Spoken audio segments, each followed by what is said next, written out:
Hey everybody, so today I saw The Missing Link, directed by Chris Butler, starring Hugh Jackman, Zach Galifianakis, and Zoe Saldana.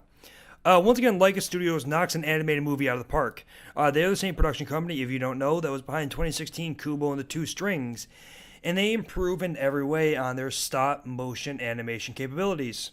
The best part of this film, by far, is the absolutely beautiful animation that looks incredible and stunning.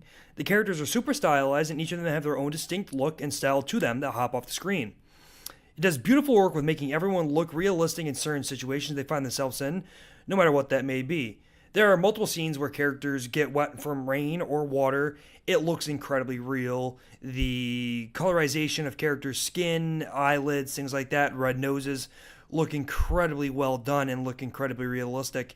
Everything about this movie looks almost real. There used to be the days back in Chicken Run and the early Wallace and Gromit movies where you could tell that this was claymation, it was stop motion animation, and you could tell that it wasn't real animation. But what Laika Studios is doing, it's so fluent and well done that it looks almost like something that is real and people are moving and touching for every little movement that these characters are making.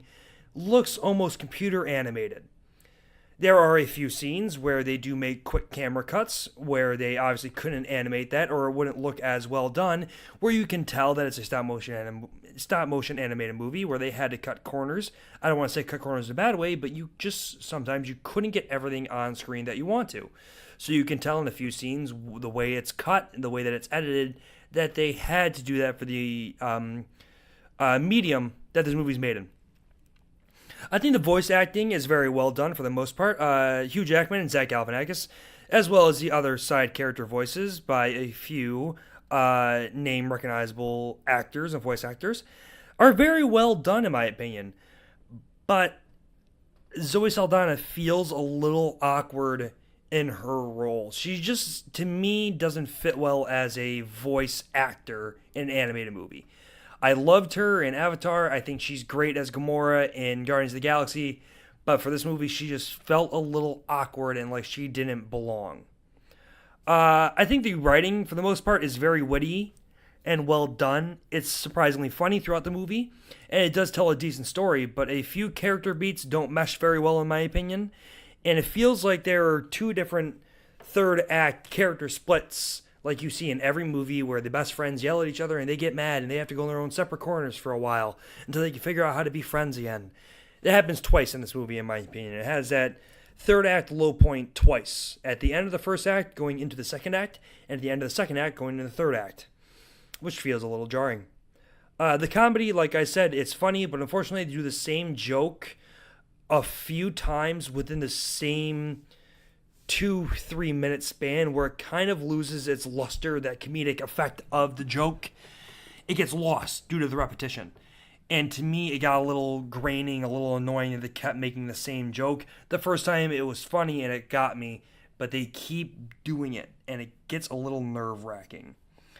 Other than that, I feel like if they had spread that joke out throughout the movie, it would have worked better. And they do, and when they bring it back up later in the movie, it works very well. But in one segment, it just didn't fit so well. And though the runtime is relatively short at about an hour and 40 minutes, I believe, an hour 35, yes, I was close. It feels at times that it gets a little long in the tooth, that it drags on just a little bit too long. And the scenes that in question, they do 3 different traveling scenes, like in the original Indiana Jones and the Raiders of the Lost Ark, where they're showing the footage of the plane traveling across the world, and it's showing the map of where they're going. It's a clear homage to that, but they do it 3 times, and they feel a little long, longer than necessary.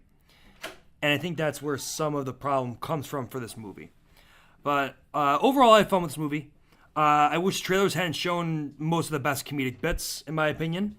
It would have been nice to have seen some of these jokes fresh in the film without having them ruined through multiple trailers and seeing them multiple times. The best jokes in the movie were in those trailers, and it would have been nice to have gone to this movie fresh without having seen them previously. But no matter what happens, this movie is beautiful. And if it's lucky enough that Leica decides to make a sequel with these characters, I will eagerly await that release day. But until then, I will wait with high anticipation for the next Laika movie because they are one of my favorite animation studios going right now. And I'm going to give this movie a 6.5 out of 10.